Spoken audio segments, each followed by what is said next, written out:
বহাগ বিহুৰ পূৰ্বে ৰাজ্য চৰকাৰে ৰূপায়ণ কৰিব বিপ্লৱ শৰ্মা আয়োগৰ প্ৰতিবেদনৰ 52টা অনুমোদন 5টা অনুমোদন ৰূপায়ণত লাগিব কেন্দ্ৰৰ সহযোগিতা 10টা অনুমোদন ৰূপায়ণ কৰিব পাৰিব কেৱল কেন্দ্ৰীয় চৰকাৰেহে অসম চুক্তিৰ 6 নং দফা সন্দৰ্ভত গুৰুত্বপূৰ্ণ ঘোষণা মুখ্যমন্ত্ৰী হিমন্ত বিশ্ব শৰ্মাৰ জনতা ভৱনৰ লোকসেৱা ভৱনত মুখ্যমন্ত্ৰীৰ সংবাদ মেলত অংশ লৈ মুখ্যমন্ত্ৰীগৰাকীয়ে ক'লে এই কথা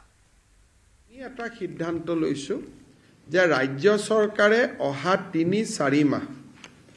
আমি প্ৰতি মাহ প্ৰতি সপ্তাহত ছাত্ৰ সন্থাৰ লগত বহি বহাগ বিহুৰ আগতে এই 52টা ৰিকমেন্ডেশন আমি ইমপ্লিমেন্টেশন পৰ্যায়লৈকে আমি লৈ যাব খুজিছো এই 52টা ৰিকমেন্ডেশনৰ যেটো প্ৰতিলিপি কমিটিৰ পৰা আমি এবষ্ট্ৰাক্টটো লৈ বনাই দিছো এই 52টা ৰিকমেন্ডেশনৰ প্ৰতিলিপি এটা আপোনালোকক আজি আমি সাৰ্কুলেট কৰি দিছো কাৰণ বিভিন্ন জনে মোক খুদি আছে যে কোন 52টা এই 52টা ৰিকমেন্ডেশন আমি আজি আপোনালোকৰ সন্মুখত ৰাখিছো নব এবাৰ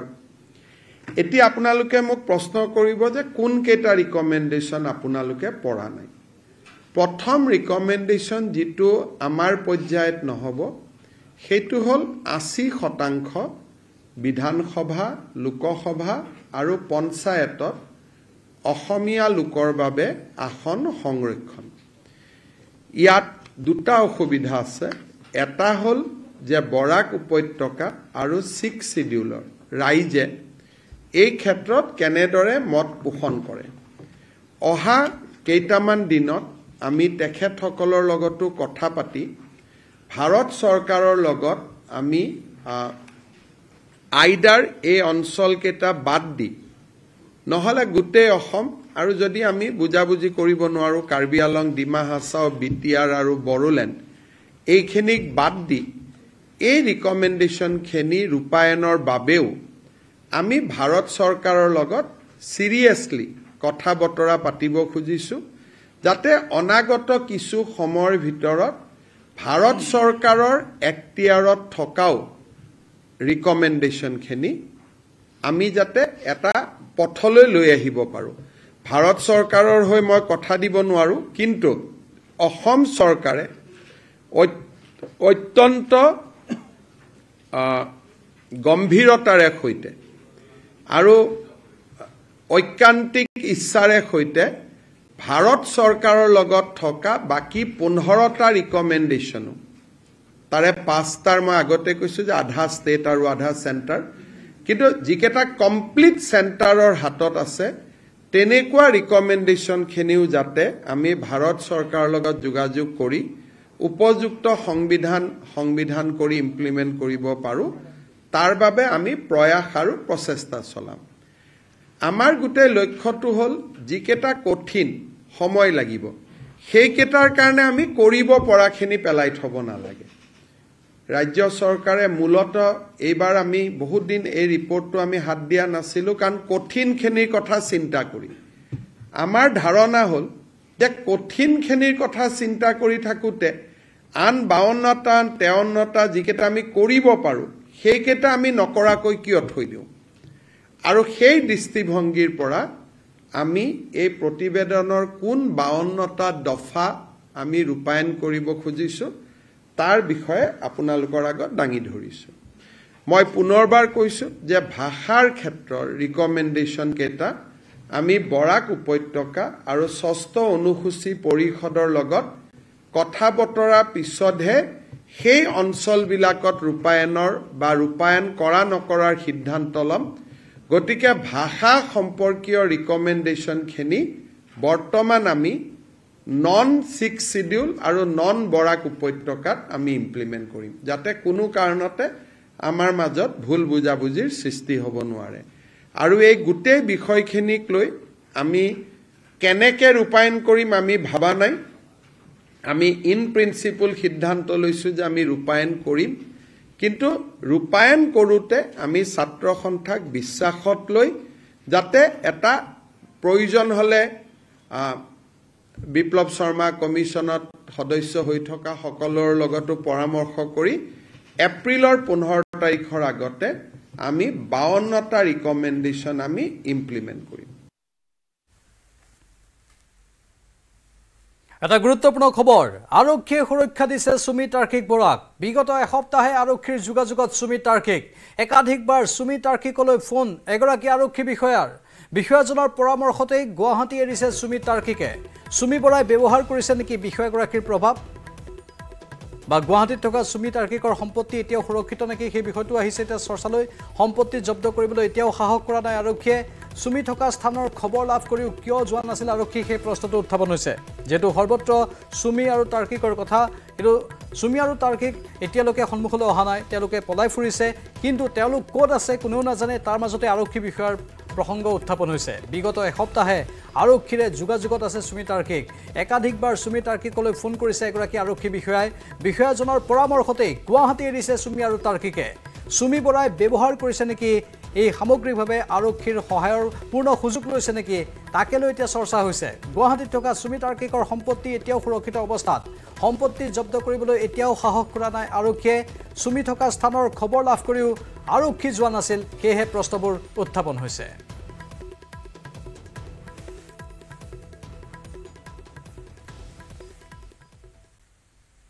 আধাৰ কাৰ্ড সন্দৰ্ভত মন্তব্য মুখ্যমন্ত্ৰী কেইখনমান জিলাত জনসংখ্যাতকৈ আধাৰ অধিক ইস্যু হৈছে গোৱালপাৰা ধুবুৰীত অধিক আধাৰ কাৰ্ড ইস্যু হৈছে আধাৰ লাভ কৰা প্ৰক্ৰিয়াটো অধিক কঠিন কৰা হ'ব আধাৰৰ বাবে পুংখানুপুংখভাৱে বিবেচনা কৰা হ'ব সন্দেহজনক লোকে আধাৰৰ বাবে আবেদন কৰিছে আধাৰৰ বাবে এনআৰচিত আবেদন নম্বৰ লাগিব নতুন লোকৰ বাবে আধাৰ পোৱাটো এতিয়া কঠিন হ'ব আধাৰক লৈ নতুন এটা সমস্যা হৈছে যে অসমৰ বহু কেইখন জিলাত ধুবুৰী গোৱালপাৰা আদিত জনসংখ্যাতকৈ বেছি আধাৰ কাৰ্ড ইস্যু হৈছে তো জনসংখ্যাতকৈ আধাৰ বেছি ওলাই গৈছে তাৰ মানে কোনে আধাৰ লৈছে যে ডেফিনেটলি কৰবাত নহয় কৰবাত সন্দেহযুক্ত লোকেও আধাৰ ল'ব সক্ষম হৈছে অসম চৰকাৰে অহা 10 দিনৰ ভিতৰত এটা আমি নটিফিকেশন ইস্যু কৰিম যে যদি আপুনি অৰিজিনেলি এনআৰচিত আবেদন কৰা নাছিল তেতিয়াহলে আপুনি অসমত আধাৰ নাপাব নাম থাকা আৰু নাথাকা পিছৰ কথা কিন্তু অন্তত আবেদনকাৰী হ'ব লাগিব তাৰ মানে 14ত এনআৰচিৰ কাৰণে আমি আবেদন কৰিছিলো আমাৰ নাম থাকা নাথাকা ই এটা দ্বিতীয় বিতৰ্ক কিন্তু সেই সময়ত যদি আমি এনআৰচি আবেদনেই কৰা নাছিলো নিজৰ নামটো সুমুৱাবৰ কাৰণে তাৰমানে আমি অসমত নাছিলুৱে বুজি পাইছা কথাখিনি মোৰ আবেদনখন গ্ৰাহ্য হ'ব অগ্ৰাহ্য হ'ব দ্বিতীয় কথা কিন্তু মই আবেদনেই কৰা নাছিলো তাৰমানে মই 2014 চনৰ পিছত অসমত আমি প্ৰৱেশ কৰিছো ই এটা প্ৰাইমা ফেসি ধাৰণা ল'ব পৰা যায় সেই কাৰণে এতিয়া আমি অসমত আধাৰ কাৰ্ড দিয়া সিস্টেমটো এই 9,55,000 মানুহে আধাৰ কাৰ্ড লৈ যোৱাৰ পিছতে নতুন মানুহে আধাৰ কাৰ্ড বিচাৰিলে বিশেষকৈ এডাল্ট পপুলেশনে যদি 16 বছৰৰ ওপৰ পপুলেশনে আধাৰ কাৰ্ড বিচাৰে তাক আমি খুব পুংখানুপুংখভাৱে আমি বিবেচনা কৰিম এতিয়াৰ পৰা পোনে পোনে বায়োমেট্ৰিক দিলে আধাৰ পোৱা ৰাস্তাটো বন্ধ হৈ যাব চাহ বাগিচাত আমি কিছু আধাৰ দিব বাকি আছে সেই কাৰণে চাহ বাগিচাৰ লোকৰ কাৰণে এতিয়া আমাৰ এইটো নিৰ্দেশ প্ৰযোজ্য নহব কিন্তু বাকি জিলাসমূহত প্ৰাপ্তবয়স্ক লোকৰ কাৰণে আমি আধাৰ পোৱাটো অলপ কঠিন আৰু আমি টান কৰিবৰ কাৰণে গৈ আছো যিসকল জেনুইন মানুহৰ হাতত এতিয়াও আধাৰ নাই তেওঁলোকে আবেদন কৰি লৈ লওক আমি এছওপি এখন দিম কিন্তু অহা 1 তাৰিখৰ পৰা 1 অক্টোবৰৰ পৰা অসমত আধাৰ লাভ কৰাটো এটা কঠিন পৰীক্ষাৰ মাজেৰে যাব লাগিব স্মাৰ্ট মিটাৰক লৈ ৰাজ্যজুৰি প্ৰতিবাদ অব্যাহত থকাৰ সময়তে গোলাঘাটৰ কাকডুঙা পহুচৰাৰ এজন লোক অতিষ্ঠ হৈ ভাঙি পেলালে তেওঁ নিজৰ স্মাৰ্ট মিটাৰ পিছে বিল বেছিকৈ অহাৰ বাবে নহয় ৰিচাৰ্জ কৰাৰ পিছতো বিদ্যুৎ নহাৰ বাবেহে লোকজনে কুঠাৰেৰে মৰিয়াই ভাঙিলে স্মাৰ্ট মিটাৰ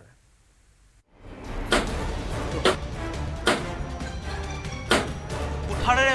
মৰিয়াই ভাঙিলে স্মাৰ্ট মিটাৰ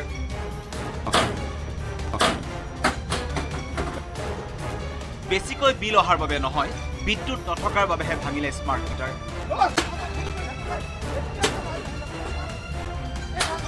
স্মাৰ্ট মিটাৰক লৈ ৰাজ্যজুৰিত প্ৰতিবাদ অব্যাহত থকাৰ সময়তেই গোলাঘাটৰ কাকডোঙাৰ পহুচৰত এজন লোকে অতিষ্ঠ হৈ ভাঙিলে স্মাৰ্ট মিটাৰ। কিন্তু বিল বেছিকৈ অহাৰ বাবে নহয়, 1000 টকাৰ ৰিচাৰ্জ কৰাৰ পাছতো বিদ্যুৎ নহাৰ বাবে লোকজনে কুঠাৰে মৰিয়াই মৰিয়াই ভাঙিলে স্মাৰ্ট মিটাৰ। অফিসত 10টা বজাৰ পৰা ফোন কৰিলো, 5টা বজাৰ পৰা পইচা পাবলৈ ক'লে, পইচা পালো 2000 টকা পালো আগষ্ট 20 তাৰিখে। আৰু এতিয়া ক'লে যে আজি পইচা আপোনাৰ কমি আছে 300 ওপৰত হ'ল। প্ৰথম 300 পালো, আকৌ 300 পালো, তাৰপিছত আকৌ 400 পালো। এতিয়া 5টা বজালৈকে ইমান গৰমত লাইন নাহিলে। উল্লেখ্য যে 20 আগষ্টত মিলন বৰাই ৰিচাৰ্জ কৰিছিল 2000 টকা। তাৰ পিছত শুকুৰবাৰে অৰ্থাৎ 6 ছেপ্টেম্বৰত পুনৰ 1000 টকাৰ ৰিচাৰ্জ কৰিছিল ব্যক্তিজনে, কিন্তু তাৰ পাছতো নাহিল কাৰেণ্ট। এপিডিচিএলক বাৰে বাৰে অভিযোগ দিয়াৰ পাছতো মিলন বৰাৰ ঘৰলৈ নাহিল শক্তি বিভাগৰ কোনো এজন লোক। দিনৰ পৰা নিশালৈকে গেলা গৰমত থাকিব লগা হ'ল মিলন বৰাৰ পৰিয়াল। অফিচলৈ ফোন কৰিছো, কি ক'লে? বোলে এই গৈ আছে, তাৰপা আপুনি পইচা আৰু ভৰাই দিয়ক। কেইটা বজাত দিলে? 10টা বা মই এতিয়ালৈকে 5 বাৰ ফোন কৰিলো। 10টা বজাৰ পৰা কাৰেণ্টটো দিয়াই নাই? নাই দিয়া, 10টা বজাত অফিচলৈকে ফোন কৰি আছো। উল্লেখ্য যে বৰ্ধিত বিদ্যুতৰ বিল, অনিয়মীয়া বিদ্যুৎ যোগানক লৈ ৰাজ্যজুৰি প্ৰতিবাদ অব্যাহত থকাৰ পাছতো কেঠেলা মাৰি বহি আছে বিয়াগুম শক্তি বিভাগ। গোলাঘাটৰ পৰা ইউনিচাৰ report, news 18 Assam north east. আজি গণেশ চতুৰ্থী, সিদ্ধিবিনায়কৰ আৰাধনাত মুখৰ হৈ পৰিছে দেশ। পুৱাৰে পৰা গণেশ মন্দিৰসমূহত দেখা গৈছে ভক্তৰ দীঘলীয়া শাৰী, হাতে হাতে ধূপ নৈবেদ্য লৈ সেৱা কৰিছে ভক্তগণে। ৰাইজৰ মংগল কামনাৰে ব্যৱসায়ীসকলেও পালন কৰিছে গণেশ চতুৰ্থী।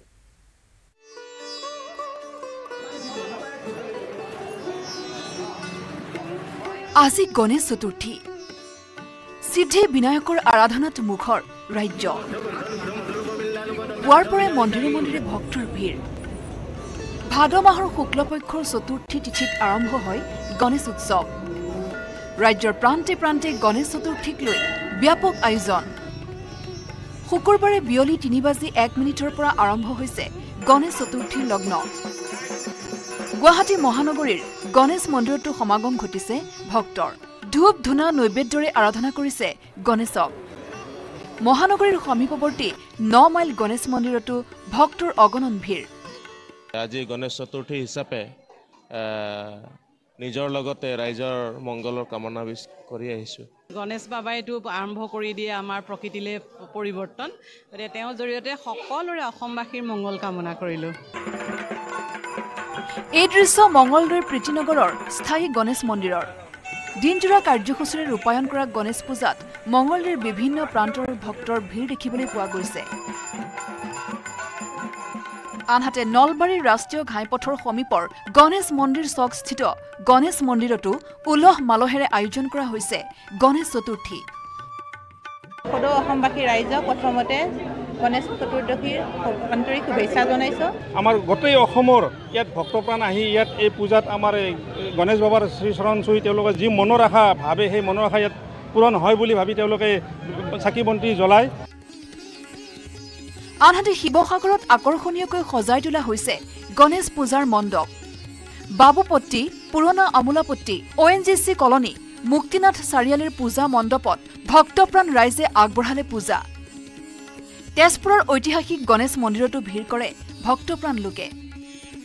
ইফালে সকলো ৰাইজৰে মংগল কামনাৰে গোসাইগাঁৱৰ মাজমজিয়াত ব্যৱসায়ীসকলে পালন কৰিছে গণেশ চতুৰ্থী। এইবাৰ দ্বিতীয়বাৰৰ বাবে অনুষ্ঠিত গণেশ চতুৰ্থী পূজা 3দিনীয়াকৈ আয়োজন কৰিছে গোসাইগাঁও ব্যৱসায়ী সন্থাই। নগাঁৱতো বেবেজিয়া যুৱ ব্যৱসায়ী আৰু স্থানীয় ৰাইজৰ সহযোগত বেবেজিয়া চাৰিআলিত গণেশ চতুৰ্থী পূজা অনুষ্ঠিত হৈছে। দ্বিতীয়বাৰৰ বাবে অনুষ্ঠিত হোৱা পূজাত সিদ্ধি বিনায়কৰ আশীৰ্বাদ ল'লে ভক্তসকলে। বেবেজিয়া অঞ্চলৰ যিমানখিনি সকলোবিলাক ব্যক্তিৰ লগ লাগি আমি এই গণেশ পূজা ভাগ মানে কি পাতিবলৈ আমি অনুষ্ঠিতভাৱে আমি পাতিছোঁ। এইদৰেই শুকুৰবাৰৰ দিনটোত ৰাজ্যৰ মঠ মন্দিৰৰ লগতে গণেশ বন্দনাত মুখৰিত হৈ পৰিল বিভিন্ন প্ৰান্ত। Bureau report, news 18 Assam north east.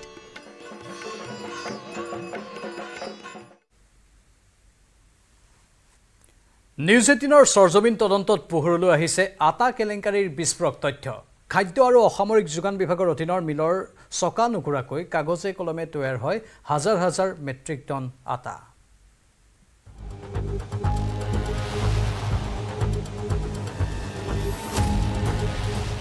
যোগান বিভাগৰ স্বীকৃত মিলৰ নুঘূৰে চকা মিলৰ চকা নুঘূৰাকৈ তৈয়াৰ হয় হাজাৰ মেট্ৰিক টন আটা নিউজ 18ৰ সৰজমিন তদন্তত আটা কেলেংকাৰীৰ বিস্ফোৰণ চৰকাৰী নথি অনুসৰি খাদ্য আৰু অসামৰিক যোগান বিভাগৰ আছে ৪৭টা স্বীকৃত মিল যিসমূহ মিলত প্ৰতিমাহে কেন্দ্ৰই যোগান ধৰা ঘেঁহুৰ পৰা তৈয়াৰ হয় আটা মিলত তৈয়াৰ কৰা আটাসমূহ প্ৰথমে পঠোৱা হয় সমবায়লৈ আৰু সমবায়ৰ পৰা সুলভ মূল্যৰ দোকানৰ জৰিয়তে গ্ৰাহকৰ হাতত পৰে চৰকাৰী আটা ইমানলৈ সকলো ঠিকেই আছে কিন্তু এইবাৰ চাওক উজনি অসমৰ এইটো যোগান বিভাগৰ স্বীকৃত মিল নাম মাৰ্ঘেৰিটাৰ শ্ৰী প্ৰভাত ফুড প্ৰডাক্ট ইণ্ডাষ্ট্ৰী মিলটো দীৰ্ঘদিনে উলমি আছে তলা মিলত তলা উলমি থকাৰ পিছতো যোগান বিভাগক প্ৰতিমাহে মিলটোৱে পঠাই আছে ১৯০ মেট্ৰিক টন আটা অৰ্থাৎ বছৰি প্ৰায় ২,২৮০ মেট্ৰিক টন আটা তৈয়াৰ কৰে শ্ৰী প্ৰভাত ফুড প্ৰডাক্ট ইণ্ডাষ্ট্ৰীয়ে পিছে মিলৰ চকা নুঘূৰাকৈ কিদৰে শ্ৰী প্ৰভাত ফুড প্ৰডাক্ট ইণ্ডাষ্ট্ৰীয়ে তৈয়াৰ কৰিছে চৰকাৰী আটা এই প্ৰশ্ন এতিয়া চুবুৰীয়া সাধাৰণ জনতাৰ উল্লেখ্য যে শেহতীয়া আগষ্ট মাহটোত মিলৰ পৰা সমবায়লৈ ১৯০ মেট্ৰিক টন আটা তৈয়াৰৰ তথ্য মন্ত্ৰী ৰঞ্জিত দাসৰ পিছে এয়া কিদৰে সম্ভৱ মিলৰ চকা নুঘূৰাকৈ কিদৰে মিলটোত তৈয়াৰ হৈছে আটা নে চৰকাৰী আটা যোগানৰ নামত এয়া এক বৃহৎ চক্ৰান্ত মন্ত্ৰী ৰঞ্জিত দাসৰ বিভাগে কাগজে পত্ৰইহে যোগান ধৰিছে নেকি আটা বন্ধ মিলত আটা উৎপাদনক লৈ তদন্তৰ দাবী বিভিন্ন দল সংগঠনৰ এই চক্ৰটোক বিৰুদ্ধে আমি ইতিমধ্যে এটা কথা ক'ব বিচাৰিছোঁ তিনিচুকীয়াৰ জিলা উপায়ুক্তই তদন্ত আঁতৰলৈ আনিব লাগে এতিয়া প্ৰশ্ন হৈছে অচল মিলক বাছনিৰ তালিকাত ৰখা যোগান বিভাগৰ এনে ভয়ংকৰ দুৰ্নীতিৰ বিৰুদ্ধে তদন্ত হ'বনে bureau report news 18 Assam north east মুখ্যমন্ত্ৰী হুৱেবাৱে ঘূৰি ফুৰি মুখ্যমন্ত্ৰীৰ মূল মানুহ বুলি দাবী কৰি কাৰ্বি ভূমিত অবাধ হাৰত লুণ্ঠনৰাজ চলাইছে কাৰ্বি স্বায়ত্তশাসিত পৰিষদৰ চিএম তুলিৰাম ৰংহাঙে এই বিষয়ে চিবিআই তদন্তৰ দাবী কৰিছে প্ৰাক্তন আইএছ জন ইংটি কাঠাৰে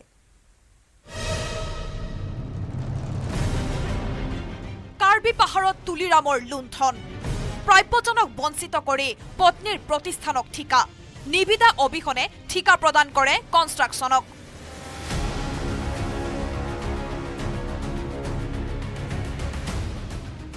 কৈ থাকিলেও শেষ নহয় কাৰ্বি পাহাৰৰ দুৰ্নীতি অনিয়মৰ কথা